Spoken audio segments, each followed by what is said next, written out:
সমাজে যারা লাঞ্ছিত তাদেরও আছে ঘর, তবে সেই ঘর প্রিয়জনদের নিয়ে নয়। তবে এই ঘরও ধীরে ধীরে হয়ে ওঠে তাদের পরিবার।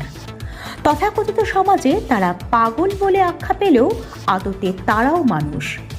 এই সমস্ত মানসিক ভারসাম্যহীনদের সুস্থতার ঠিকানা পুরুলিয়া মানসিক আরোগ্য নিকেতন। এটি পুরুলিয়ার একমাত্র মানসিক হাসপাতাল। এখানে বিভিন্ন মানসিক ভারসাম্যহীন পুরুষ এবং মহিলাদের সুস্থ করে তুলতে বিভিন্ন কর্মশালার আয়োজন করা হয়। এরই মধ্যে বুধবার তাদের মানসিকভাবে সুস্থ করতে হাসপাতাল কর্তৃপক্ষের উদ্যোগে একটি বিশেষ ক্রীড়া প্রতিযোগিতার আয়োজন করা হয় হাসপাতাল ময়দানে।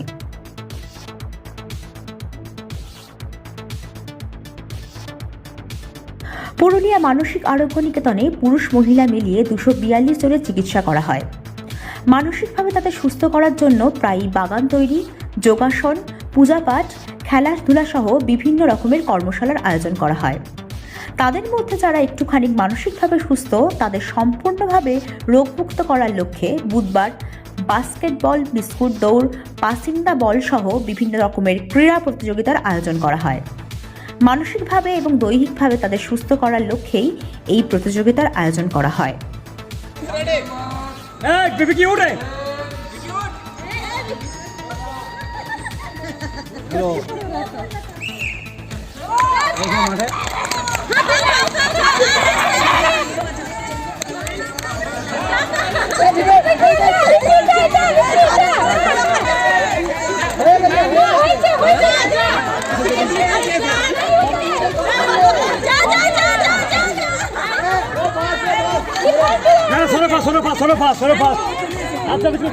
যে আবাসিক বৃন্দ যারা এখানে থাকছেন তাদের নিয়ে একটা স্পোর্টস করা হচ্ছে।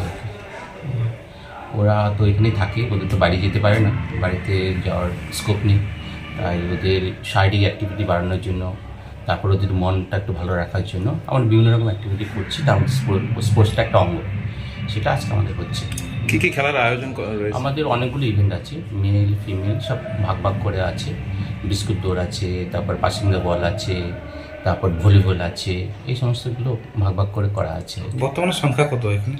242 জন পেশেন্ট আছে। কীরকম? আর মেল আছে হচ্ছে 129 জনের মতো, আর ফিমেল ওই 119 জনের মতো আছে। আচ্ছা, সবাই কি অংশগ্রহণ করেছে খেলায়? হ্যাঁ, যারা মানে সবাই পারছে না, সবাই তো আর মানসিক সুস্থতা নেই, যারা সুস্থ আর কি, যারা তারাই অ্যাক্টিভ পার্টিসিপেট করেছে। আচ্ছা, অন্যান্য দিনে কি তাদের জন্য কি কি ব্যবস্থা থাকে? অন্য দিন আমরা তো যারা সুস্থ, যারা আবাসিক আছে তাদের আমরা একটা ক্যান্টিনও করেছি। তাদের অন্যান্য অ্যাক্টিভিটিতে আমরা ওদের যোগা করাই, প্রতিদিন যোগা হয়। তারপরে সন্ধ্যা একটা আরতি করানো হয়। তারপরে আমাদের এখানে ব্যাডমিন্টন খেলানো হয়, ভলিবল খেলানো হয়। যা যা আছে সমস্ত কিছু চেষ্টা করানোর জন্য। আচ্ছা, যে সকল আবাসিকরা এখানে রয়েছেন তাদের মানসিক ডেভেলপমেন্টের জন্য কী কী করানো হয়? মানসিক ডেভেলপমেন্টের জন্য ধরুন আমরা গার্ডেনিং, গার্ডেনিং আমরা আরম্ভ করেছি। তারপরে ফুলের বাগান, সবজির বাগান, এগুলো আমাদের করানো হচ্ছে। এটাও কি ডেভেলপমেন্টের একটা অংশ? হ্যাঁ, এটাও ডেভেলপমেন্টের, স্পোর্টসটা একটা ডেভেলপমেন্টের অংশ। আমাদের তো আগে আমাদের দেশে ছিল আর কি বিভিন্ন রকমের আঁকড়া ছিল, সেটা মানে এটাই ডেভেলপমেন্টের একটা অঙ্গ হিসেবে ছিল আগে আমাদের, সেগুলো এখন আর হচ্ছে না, কিন্তু আমরা আবাসিক সেটা আরম্ভ করেছি। আবাসিকদের কী কী কাজ করানো হয়? আবাসিকদের তো আলাদা করে কোনো কাজ করানো হয় না, যাদের তো ওষুধ খাওয়ানো ভালো যারা থাকে, তারা যারা নিজেরা নিজের কাজটা যেন করতে পারে সেইভাবে আমরা ইনিশিয়েটিভ নিয়েছি। এবং আমরা কয়েকটা ইনিশিয়েটিভ নিয়েছি, ধরুন যাদের ওই ক্যান্টিন চালানো হচ্ছে তাদের আমরা কিছু একটা মানে যা লাভ হবে তো কিছু আমরা দিয়ে দেবো, ও যখন বাড়ি যাবে। মানসিকভাবে ভারসাম্যহীনদেরও সুষ্ঠুভাবে বাঁচার অধিকার রয়েছে, তাদেরও মন আছে, অনুভূতি আছে। তাই তাদেরকে নিয়ে এই অভিনব উদ্যোগ পুরুলিয়া মানসিক আরোগ্য নিকেতনের। পুরুলিয়া থেকে বিশ্বজিৎ সিং সর্দারের রিপোর্ট, পুরুলিয়া মিরর।